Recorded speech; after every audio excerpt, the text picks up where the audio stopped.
안녕하세요. 말씀 묵상의 이광재 목사입니다. 저희는 어제 예레미야가 에벤멜렉에 의해서 극적으로 구출되는 장면을 보았습니다. 시드기야 왕은 그런 예레미야를 다시 불러서 나라의 국운을 또 하나님의 뜻이 어디 있는지를 물어봅니다. 과연 오늘 말씀을 통해서 또 시드기야 왕은 어떤 선택을 했을까? 또 오늘 말씀에서 갖는 의미는 무엇인가?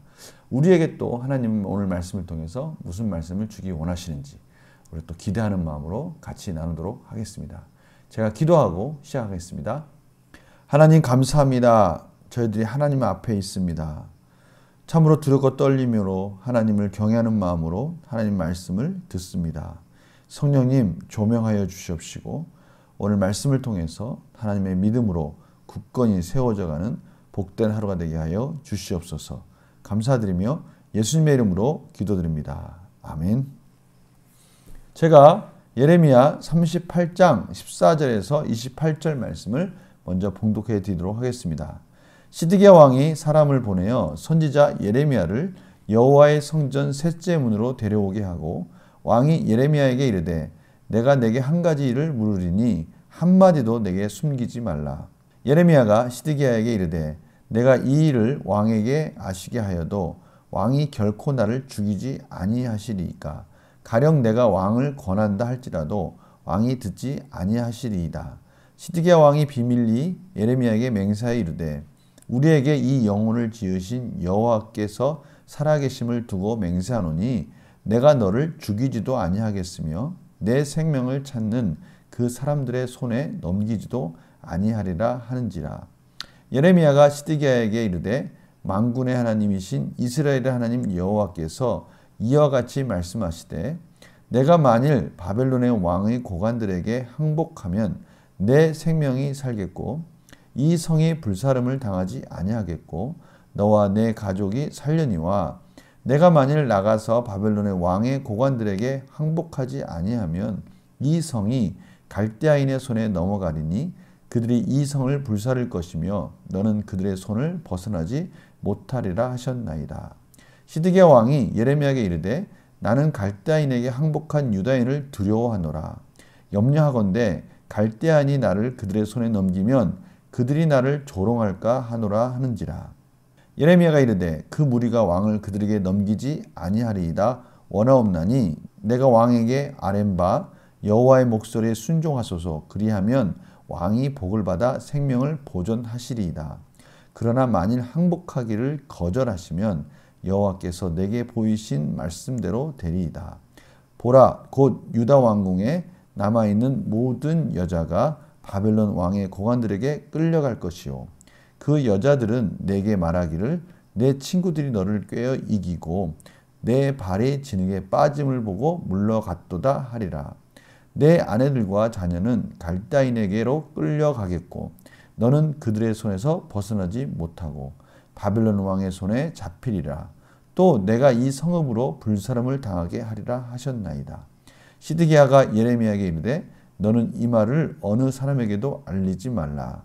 그리하면 내가 죽지 아니하리라. 만일 고관들이 내가 너와 말하였다 함을 듣고 와서 내게 말하기를 내가 왕에게 말씀한 것을 우리에게 전하라.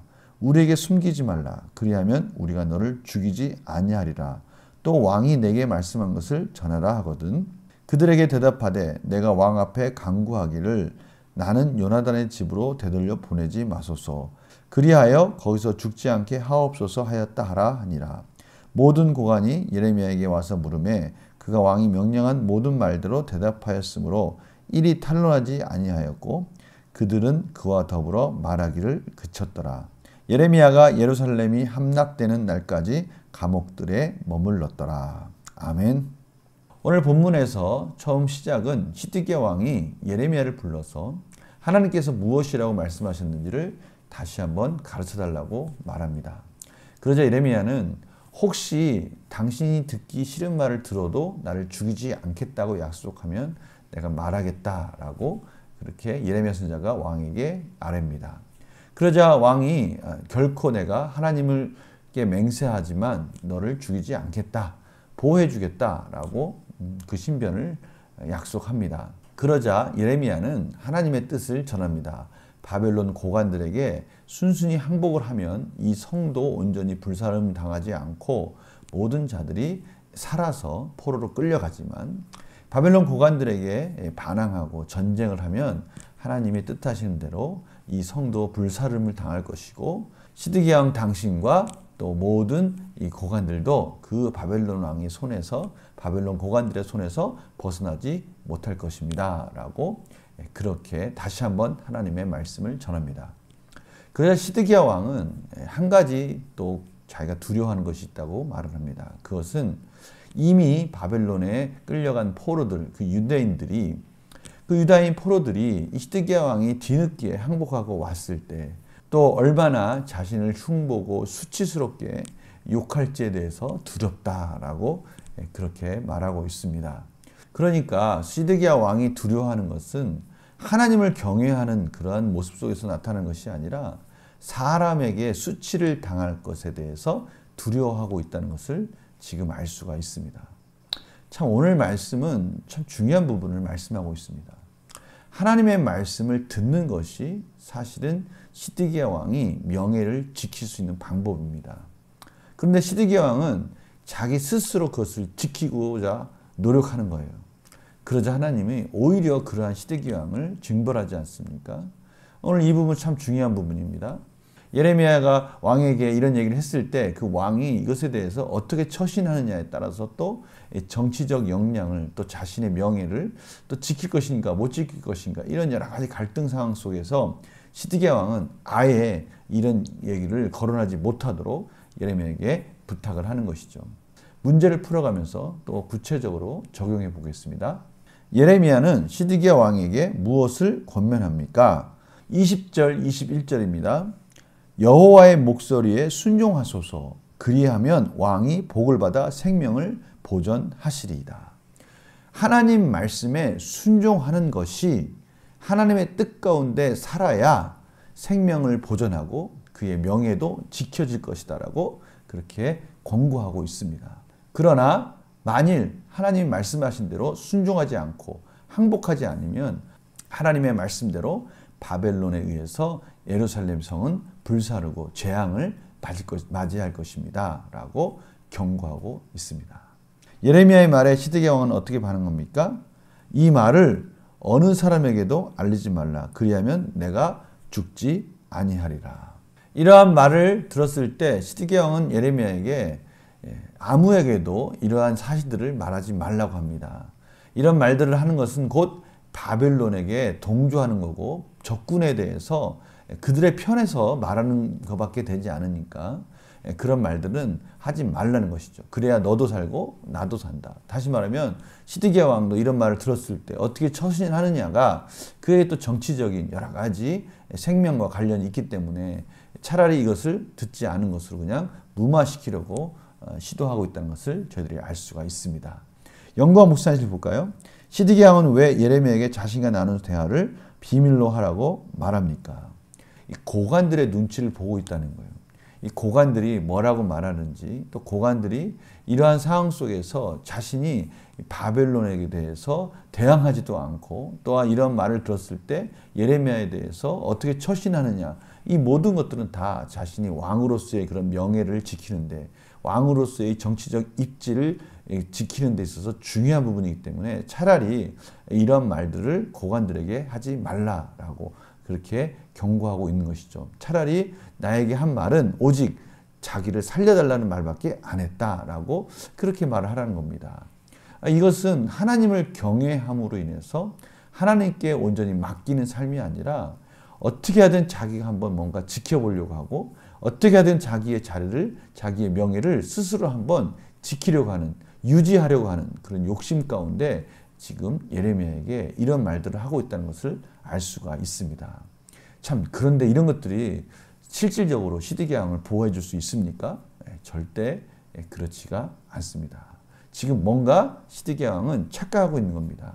하나님의 뜻이 이러한 상황 속에서 자신이 지킨다고 지켜지는 것도 아니고 자신 무언가를 아무리 할지라도 분명한 하나님의 뜻은 진행되고 있습니다. 이러한 착각 속에서 저희들은 살면 안 되는 것이죠. 느낀 점 볼까요? 하나님보다 사람을 두려워했던 시드기야 왕을 보며 무엇을 느낍니까? 오늘 우리 마음속에 오늘 이 말씀을 통해서 저희들의 삶을 또 돌아보면서요. 저희들은 과연 사람을 무서워하는지 하나님을 경외하고 있는지 다시 한번 곰곰이 생각해 봐야 될 것입니다.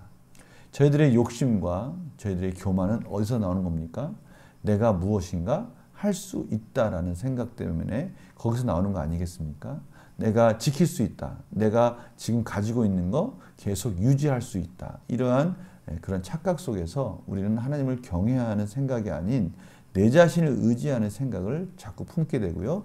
거기에서 또 욕심이 싹트기 시작합니다. 그러나 오늘 하나님께서 말씀하십니다. 이스라엘 백성들이 살 길은 하나님 말씀에 순종하는 것밖에 없다는 것이죠. 비록 그것이 포로로 끌려가는 것일지언정, 비록 그것이 우리의 명예가 땅에 떨어지는 것 같을지라도 하나님의 뜻에 순종하는 것이 결국 살 길이라고 오늘 말씀하시는 겁니다. 그래서 결단과 적용을 보면요. 말씀에 대한 믿음이 부족해 하나님보다 사람을 두려워한 적이 있다면 언제입니까? 저희 삶 속에서 혹시 사람이 두려워서 말씀보다 더 사람의 말을 듣고 사람에게 비유를 맞추고 사람의 눈치를 보고 그랬던 적이 있었다면 언제냐 이것이죠. 우리가 그렇게 살지 않으려면 더욱더 말씀 안에 깨어 있어야 되고요. 하나님의 말씀을 의지하고 모든 것을 하나님께 맡기는 연습을 해야 됩니다. 지금 이 순간부터라도 저희들은 하나님께 끊임없이 맡기는 인생이 되어야 합니다. 우리가 움켜진다고 해서 결코 지켜지는 것이 아니라는 것을 오늘 말씀하고 계십니다. 사람을 두려워하지 않고 하나님을 경외하며 살기 위해 무엇을 결단하겠습니까? 오늘 이 말씀을 가지고요. 저희들이 이 부분을 같이 적용했으면 좋겠어요. 첫 번째는 하나님의 말씀대로 순종하는 것입니다. 순종한다는 것은 우리의 인생을 하나님께 맡기는 겁니다.